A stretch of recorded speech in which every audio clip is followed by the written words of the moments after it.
Hi, Danny. How are you, my friend? I'm good. It was very nice training with you yesterday. It was, do you know what? It was an absolute thing of beauty. My arms are killing me today. Yeah, my Killing triceps are very sore. in a Very nice sore. way. In a nice way. You said something to me yesterday in the gym, Danny. Did I, my friend? I say yes. lots of things to you on a daily basis. Well, this particular thing Yeah. was of note and interesting to me. Okay. You said as a personal trainer, you prefer working with women than you do Yeah. to working with men. Mm-hmm. Why is that then? Do you know what? Men are quite boring to work with. Women are incredibly interesting. The female physiology compared to the male physiology, it's so diverse, it's so different that literally every single woman that you work with, they have a different story, they have different feelings, different emotions, the situations are different. It's just it's a very interesting and a very enlightening and a very, as cheesy as it sounds, it's much more rewarding working with ladies, helping ladies change their lives than it is with fellas. And then that's interesting to me, but particularly what you said physiologically, that you, when you're working as a personal trainer for women, you have to take into account menstrual cycles. Yes. And then what goes on hormonally in terms of like water retention and cravings. Could you explain to the viewers what you explained to me yesterday? So if we take men and we take women, if we were to look under a microscope at male muscle tissue and female muscle tissue, virtually the same. If we look at the origins and insertions, where the muscles are placed on the body, virtually the same. The big, massive, huge difference between men and women is the menstrual cycle. Now, it's possibly going to be something quite new to you that a man is talking about the menstrual cycle, but it's that massively important that it kind of has to be addressed. And if you think that you can just kind of go to your local personal trainer and your local personal trainer can just initiate beast mode, probably not going to kind of get you where you want to be. With the menstrual cycle, if we just kind of briefly kind of give you like a little overview of the menstrual cycle. So the menstrual cycle is basically, it's around 28 days. It's a cyclical thing which all women go through, whereas hormones are crisscrossing around. With these hormones, when they crisscross around, we have different states of fuel utilization. We have different cravings, like you've just said. We have different levels of water retention. So in the first 2 weeks, give or take, it's there's no two menstrual cycles are exactly the same. Even in the same woman, she might have 1 month, it might be a 26-day menstrual cycle. The next month, it might be a 32. No one's ever bang on every single time. So for the first couple of weeks, roughly the first half of the menstrual cycle, when estrogen and progesterone are fairly low, estrogen starts to rise. And I've just realized my hand is going off the camera. So estrogen starts to rise, progesterone fairly flat at this point.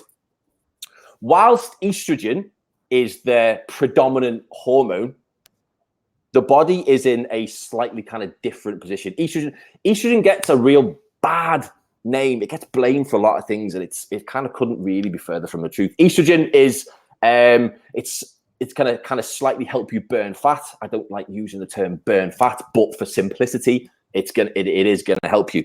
What in the presence of estrogen, insulin resistance is pretty low. So during these first couple of weeks, we kind of, we can kind of favor pushing carbohydrates that little tiny bit high.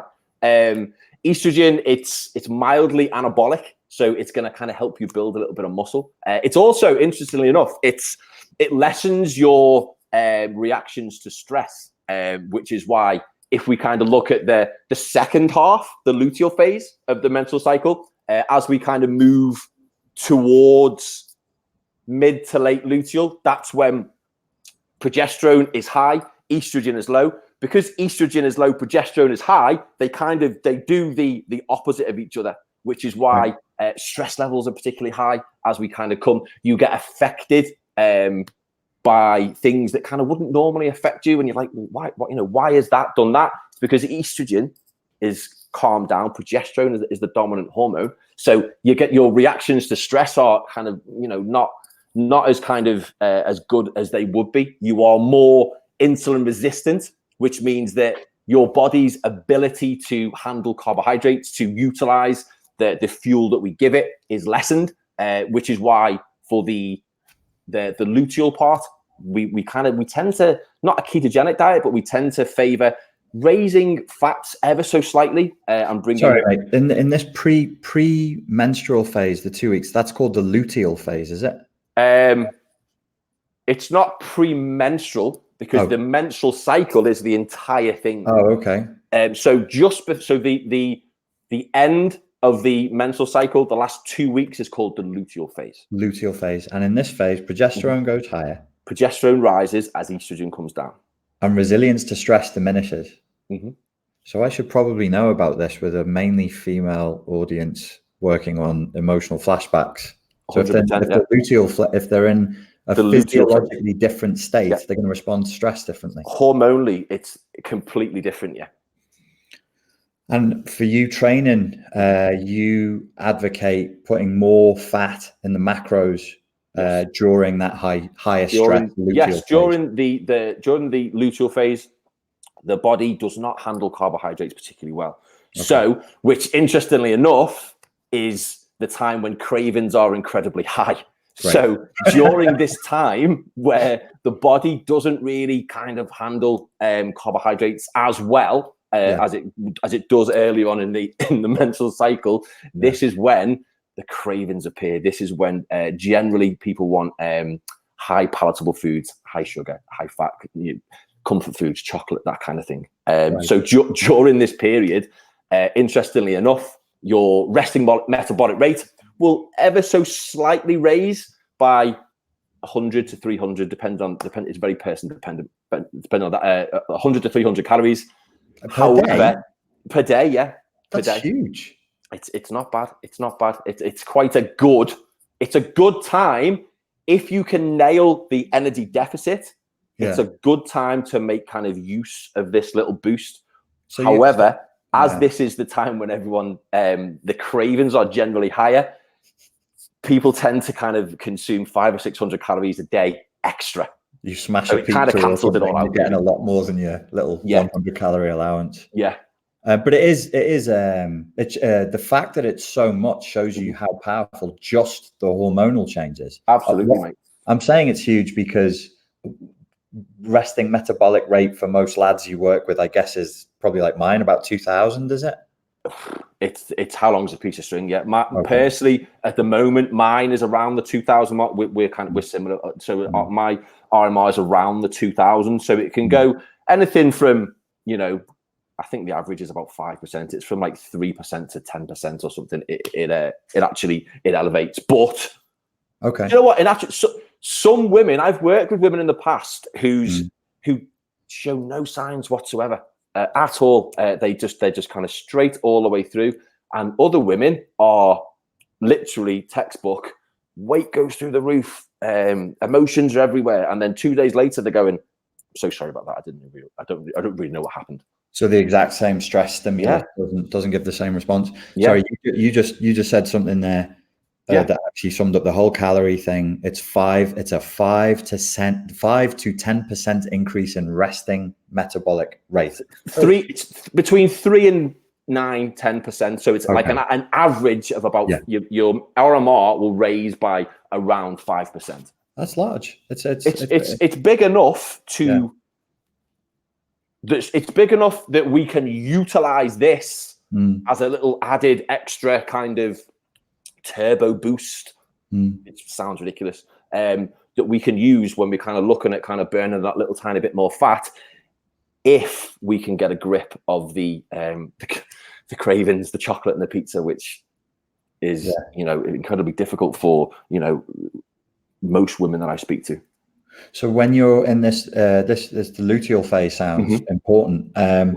you say, okay, move your macros up higher on fats, give you a little bit more of a calorie allowance per day. Yeah. Do you alter the training? Do you say, okay, we're going to do more cardio, more resistance, or do you keep it the same? It's very person dependent. However, as a general rule, for the first 2 to 3 weeks of your cycle, so from day one of your cycle is when you start to menstruate, for about 2 to 3 weeks, that's when estrogen is high. So you handle stress. Your whole body handles stress just that little tiny bit better, which means as we move towards the end of the menstrual cycle, late luteal phase, that's when ideally we can pull intensity back of training. We can like kind of reduce training volume.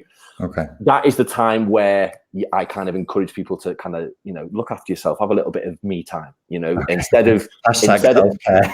Hashtag self-care. So instead of trying to smash it out in the gym, go for a walk, do something which is kind of relaxing. That's something that's kind of, you're not going to expose yourself to too much stress. So then you would know better than me. Do women who are like figure athletes or powerlifters, when they get to the end of this luteal phase, do they just put in like a deload, a monthly? Yes, can do. Again, some women, it doesn't affect them. Okay. Fortunately, quite a lot of physique athletes, they don't have a menstrual cycle whatsoever because their body, they've become that lean. Yeah. They don't have what we call the energy availability for the menstrual cycle. The menstrual cycle uses about 30,000 calories a year. So it's a non-essential, although it's essential for the human race as a system in the body. It's not essential. It's not cardiovascular. It's not respiratory. So wait a second. You can't just say something like that and then just bounce over it. Are you telling me that through nothing other than having a period, every year 30,000 calories are burned? 30,000 calories a year, roughly across the year. The menstrual cycle uses 30,000 calories. So it's an energy depleting process. It's an energy dependent system in the body. Huh. In female athletes, it's called REDS, relative energy deficiency in sport. But actually, hormonally, it's moving across kind of into male athletes as well. But from a kind of physiological point of view, I know loads of physique athletes who get themselves into that lean. They lose that much body fat. They expend that much energy in the gym that their body goes, no more menstrual cycle, and it's incredibly tough to kind of get it back. Well, if so, forgive my ignorance.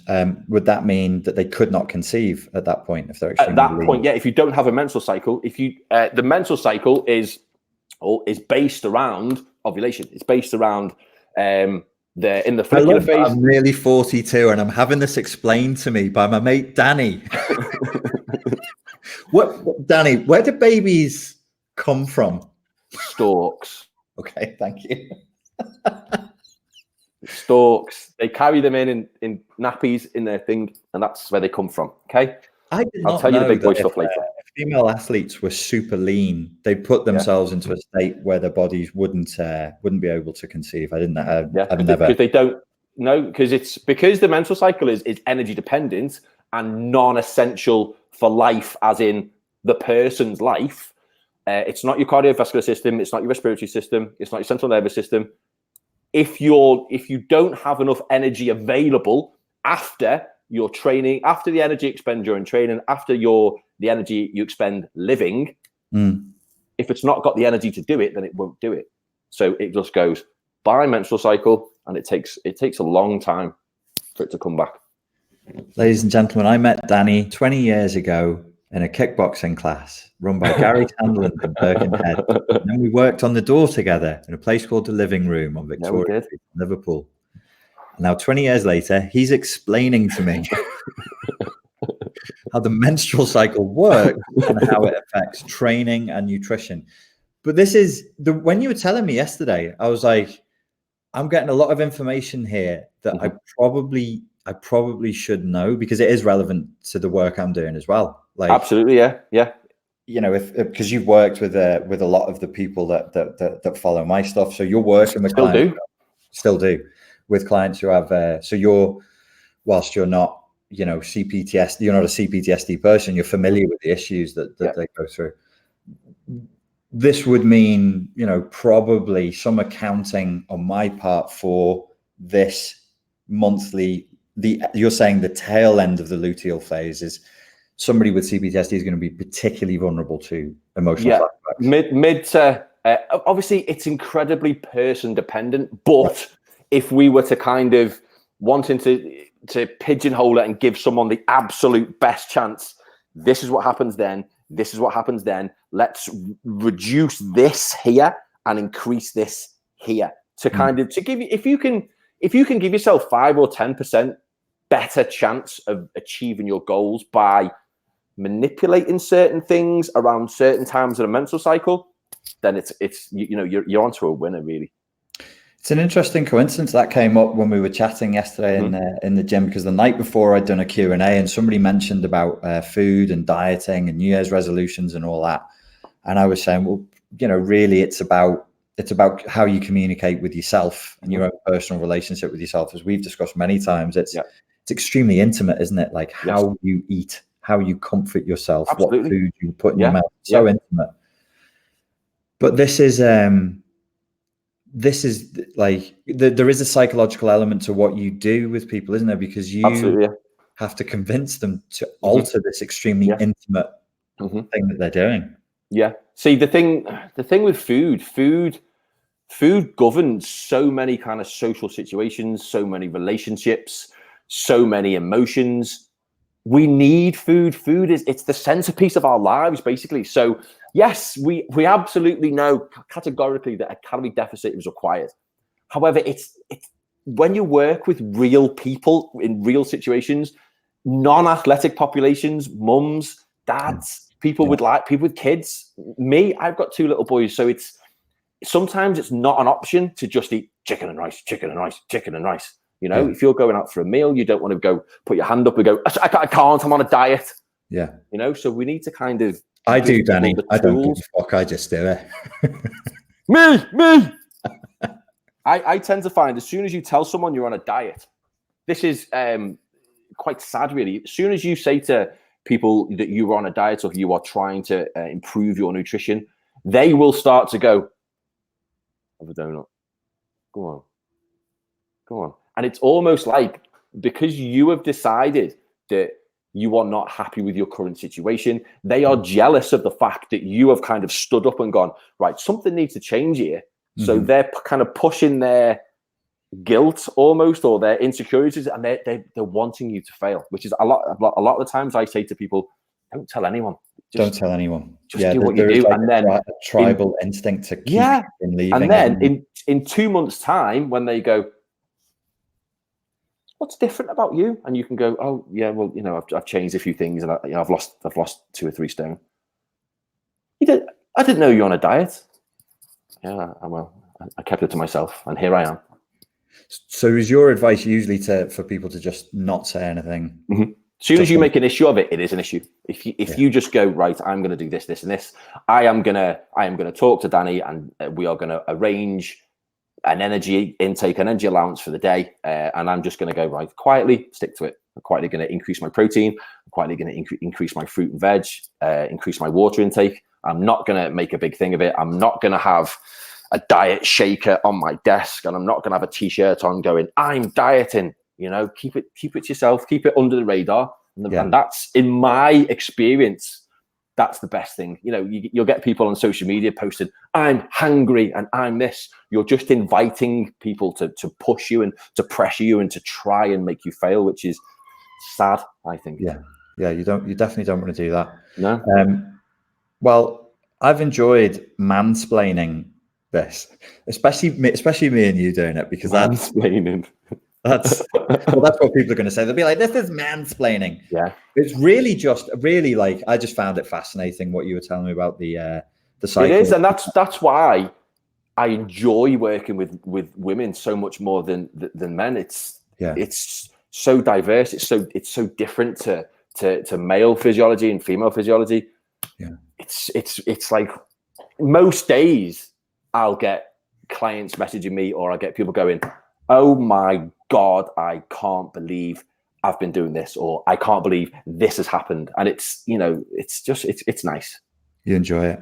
Yeah. Do you ever get people asking you for psychological advice? Yes. Do you like that? Not really. Where can people contact you if they want to get some? Because you do online coaching as well, right? Yes, I do. I primarily work with females, funnily enough. Yeah, so I will put a link down below. I'll do it. I'll put a link down. Is it actually a website or an email that they're going to go to? Email. Email. Okay. And you have a Facebook page that they can follow as well. Yeah. Sorry, last question. Did you? No, listen, don't ever apologize to me. Okay, I won't. Did you set out to work with women, or did it just go this way? Because for me, it's just gone this way. Yeah. This is just the way the whole project has developed. Absolutely, yeah. I did not get into this game to get into this business to work primarily with women. As the more kind of experience I've got, as the more skin in the game as I've got, it's just kind of developed down that pathway. And it just so happens that it's gone down that pathway, and it's lit something in my brain that's made me go, oh, I really enjoy doing this. I genuinely like helping these people. Yeah, that's cool. So it wasn't planned. It wasn't like I didn't go, I'm going to be a female specialist and I'm going to this other. It just happened. Yeah. Yeah, it's an interesting subject. I'm really I'm impressed by this thing of knowing that it creates such a calorie deficit, because then we can objectively say, look, that's a thing that's happening in somebody's body that's intense, that changes everything, and this is the impact. And that's fascinating. So thank you very much for that. No problem. I'm always happy to talk to you. Ladies and gentlemen, thank you very much for your time and your attention. Danny Wilson is available for coaching now. Just go to the more information bar, and you'll see his email there, and he'll work with you online. He's a great trainer. I highly recommend him. Thank you, Danny. Thank you very much. Cheers. See ya.